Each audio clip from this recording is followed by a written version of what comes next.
नमस्कार मित्रांनो, स्वागत आहे तुमचं आताच्या ब्रेकिंग न्यूजमध्ये। मित्रांनो, स्वच्छ इंधन हा प्रत्येक नागरिकाचा अधिकार या तत्वावरती आधारित योजना देशभरातील कुटुंबांपर्यंत स्वच्छ आणि सुरक्षित इंधन पोहोचवण्याच्या उद्देशाने सुरू करण्यात आली होती। आज ही योजना केवळ स्वयंपाकाचा अनुभव बदलत नाही, तर समाजातील महिलांचं आरोग्य सुधारण्यास आणि पर्यावरणाच्या रक्षणालाही हातभार लावते। या योजनेचे सर्वात महत्त्वाचं उद्दिष्ट म्हणजेच गरीब कुटुंबांना परवडणाऱ्या दरामध्ये स्वच्छ इंधन उपलब्ध करून देणं।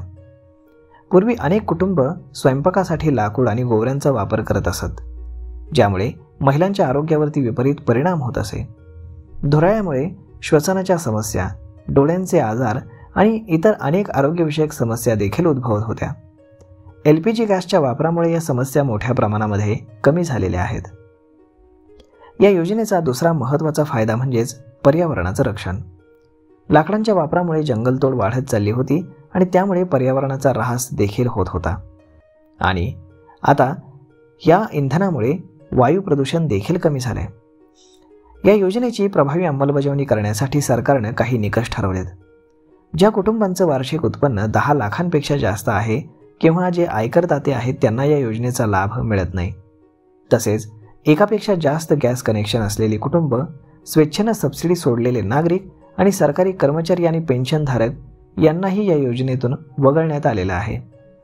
या योजनेतील पारदर्शकता वाढवण्यासाठी आणि गैरवापर टाळण्यासाठी eKYC प्रक्रिया अनिवार्य करण्यात आलेली आहे।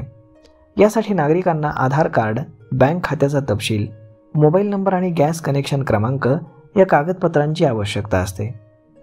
ही प्रक्रिया online portal, mobile app, gas agency किंवा गॅस डिलिव्हरी करणाऱ्या कर्मचाऱ्यांद्वारे तुम्ही पूर्ण करू शकता। या योजनेच्या अंमलबजावणीमध्ये काही आव्हानही आहेत। ग्रामीण भागामध्ये डिजिटल साक्षरतेचा अभाव आणि इंटरनेट कनेक्टिव्हिटीची समस्या असल्यामुळे eKYC प्रक्रिया काहींना अवघड वाटते। तसेच अनेक लाभार्थ्यांना योजनेविषयी पुरेशी माहिती नसल्याचंही दिसून येतं। या आव्हानांवरती मात करण्यासाठी सरकारने विविध उपाययोजना केलेल्या आहेत। eKYC प्रक्रिया अधिक सुलभ करण्यात आली आहे। ग्रामीण भागामध्ये जनजागृती शिबिरांचं आयोजनही केलं जात आहे। माहिती स्थानिक भाषेमध्ये उपलब्ध करून दिली जाते आहे। दूरवरच्या भागांमध्ये माहिती पोहोचवण्यासाठी मोबाईल व्हॅन सर्व्हिस सुरू करण्यात आली आहे। थेट लाभ हस्तांतरण म्हणजेच DBT प्रणालीमुळे गॅस सबसिडी थेट लाभार्थ्यांच्या बँक खात्यांमध्ये जमा होते, ज्यामुळे प्रक्रिया अधिक पारदर्शक झाली आहे। सरकारने नुकतीच गॅस सबसिडीमध्ये 300 रुपयांची वाढ केलेली आहे, ज्याचा थेट फायदा हा गरजू लाभार्थ्यांना आता होणार आहे। त्यामुळे जर आपण अजूनही eKYC करून घेतलेलं नसेल तर आजच आपल्या जवळच्या गॅस डीलरशी संपर्क साधावा आणि आपले eKYC करून घ्यावं आणि आपल्याला 300 रुपयांची सबसिडी मिळण्याचा मार्ग हा मोकळा होईल। तर मग मित्रांनो, हा व्हिडिओ, ही माहिती तुम्हाला कशी वाटली हे तुम्ही आम्हाला कमेंट करून नक्कीच सांगा। आणि जर आवडली असेल तर आपल्या जवळच्या मित्रमंडळींसोबत देखील हा व्हिडिओ तुम्ही शेअर करायला विसरू नका। धन्यवाद।